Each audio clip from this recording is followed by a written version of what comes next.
តិចតិចឆ្លប់ភ្លើងតាមផ្លូវអធ្រាត្រយប់ជ្រៅបងនៅម្នាក់ឯង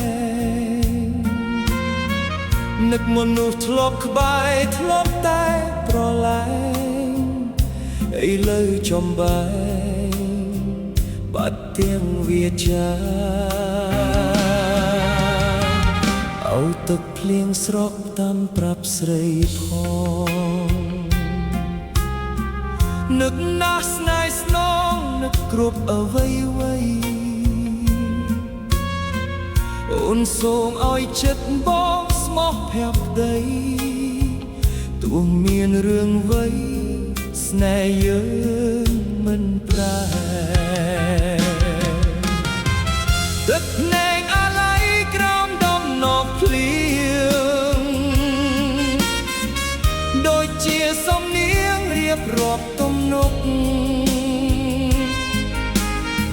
ថ្ងៃមុនសប្បាយថ្ងៃនេះកើតទុក្ខភ្លៀងអើយជួយលួបស្នាមទឹកភ្នែកផង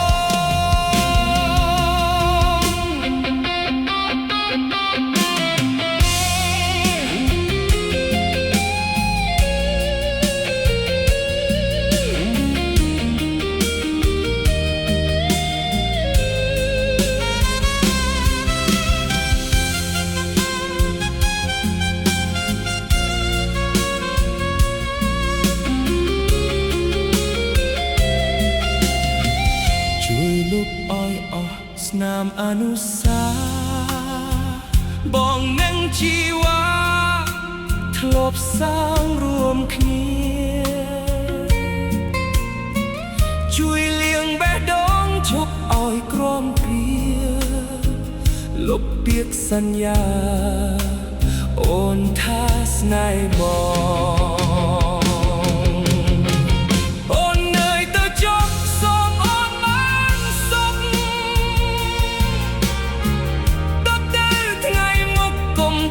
ឈឺផ្សា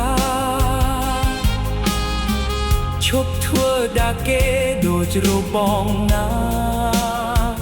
លាស្រីស